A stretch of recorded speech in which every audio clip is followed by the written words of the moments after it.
কাজে হাত দিয়ে দেয় তাহলে তার জন্য কঠিন হয়ে যাবে। এবং এই কঠিন কাজ করতে যে অনেক সময় এমন কতগুলো বিতর্কের সম্মুখীন হতে পারে, তার যে অন্যতম যে কাজ, যে একটা সুষ্ঠু গ্রহণযোগ্য নির্বাচন উপহার দেওয়া, সেইটাও কিন্তু সংকটে পড়তে পারে। তা আপনাদের মাধ্যমেও এই কথাটুকু আজকে আমরা মনে করিয়ে দিচ্ছি। কারণ আমরা অন্তর্বর্তীকালীন সরকার অনেকগুলো পজিটিভ কাজের মধ্যেও দেখতে পাচ্ছি যে এটা আমরা সরকারকেও বলেছি। আমাদের সাথে তাদের যখন প্রথম দেখা হয় 12ই অগাস্ট, দ্বিতীয়বার যখন দেখা হয় 5ই অক্টোবর, পরবর্তীর কথা নাই বা বললাম, আমরা ওই সময় কিন্তু তাদেরকে বলেছিলাম যে আপনারা আপনাদের যে প্রধান কাজ ওইটার বাইরে অনেক কাজ করতে গেলে পারা যাবে না, বরঞ্চ সংকটে পড়তে পারেন।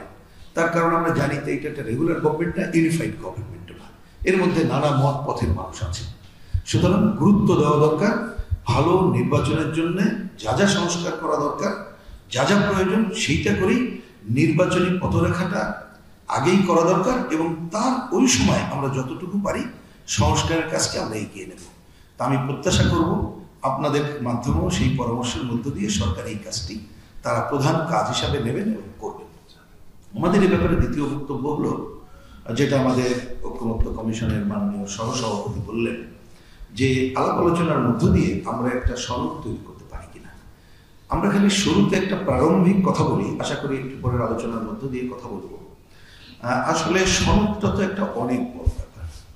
আমরা যদি সম্মিলিত হয়ে করতে পারি আমাদের দিক থেকে কোনো দ্বিমত নাই।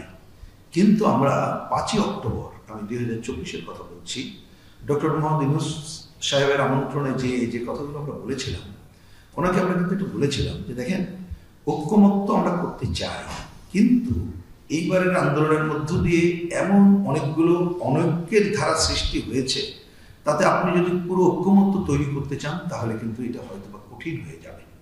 সুতরাং যতটুকু ঐক্যমত্য করা সম্ভব সেইটার মধ্য দিয়ে আগান।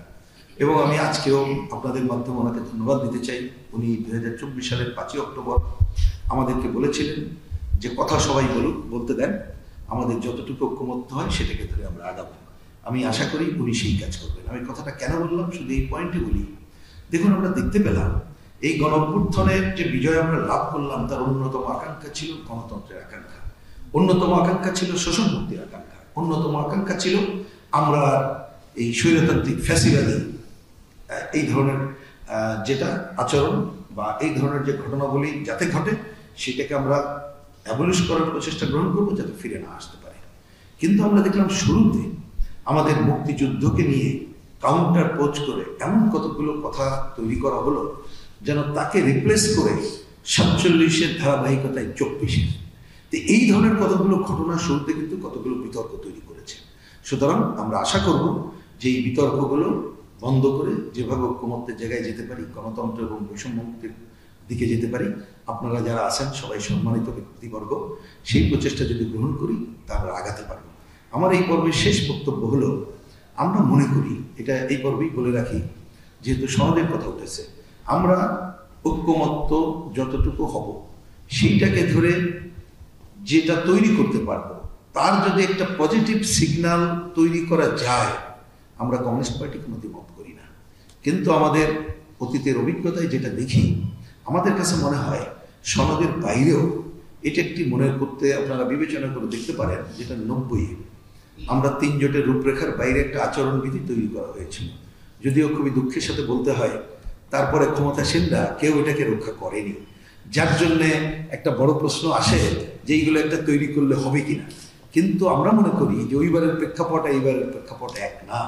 যে গণঅভ্যুত্থানের মধ্য দিয়ে যে তরুণ থেকে শুরু করে একেবারে বয়স্ক মানুষ এসেছিলেন, যদি এবারের যে আচরণবিধি যদি বা যেটা আমরা তৈরি করবো এটা কেউ যদি না মানে, জনগণই তাকে প্রত্যাখ্যাত করবে।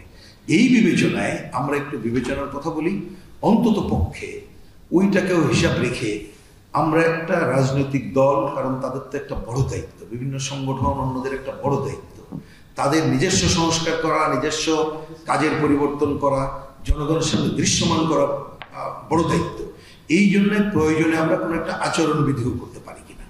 যদি আমরা ঐক্যমত্যের বড় সনদ নাও করতে পারি, কিন্তু যদি ঐক্যমত্য হয়ে কোনো একটা আচরণবিধিও করতে পারি এবং প্রয়োজনীয় সংস্কার সম্পন্ন করে আমরা যদি নির্বাচন করতে পারি। আমি প্রয়োজনীয় সংস্কার মিন করছি, সুষ্ঠু গ্রহণযোগ্য নির্বাচনের জন্য যা যা সংস্কার করা দরকার সেটুকুই। তাহলেও আমরা মনে করি এক ধাপ অগ্রগতি হবে। আমাদের শেষ বক্তব্য হচ্ছে, মনে রাখতে হবে এই যে আমরা আপনাদের সাথে বসেছি, অনেকে বলে আপনারা কি করছেন, আমরা তাদেরকে বলি এটা মনে রাখতে হবে আমরা কিন্তু করার মালিক না, করার মালিক দেশের জনগণ। সুতরাং সবকিছু ছেড়ে দিতে হবে তাদের উপরে, তাদের ম্যান্ডেট নিয়ে সব করতে হবে। তাদের ম্যান্ডেট না নিয়ে আমরা যদি জোর জুলুম করে কিছু চাপানোর কাজ করি তাহলে সেটাও আখেরে ফল ভালো হয় না। আমরা বিগত 11/11 রেজিমের পরে অনেকগুলো ঘটনাগুলোর মধ্য দিয়েও আমরা দেখতে পেয়েছি। সুতরাং আশা করব আমরা আমাদের দিক থেকে এটাই হচ্ছে প্রধান বক্তব্য, আমরা যেটা যতটুকু ঐক্যমত্য হব, যতটুকু দ্বিমত থাকবো, এইটা নিয়ে আমরা জনগণের কাছে যাব এবং জনগণই শেষ মুহূর্তে তারা সিদ্ধান্ত দেবে। এবং আমরা প্রত্যাশা করব যে 24-এর গণঅভ্যুত্থানের মধ্য দিয়ে জনগণের সামনে নতুন করে যে গণতন্ত্রের আকাঙ্ক্ষা, বৈষম্য মুক্তির আকাঙ্ক্ষা সামনে এসেছে, এটা পরাজিত হবে না, আমরা ঐক্যবদ্ধভাবে এগিয়ে যেতে পারবো।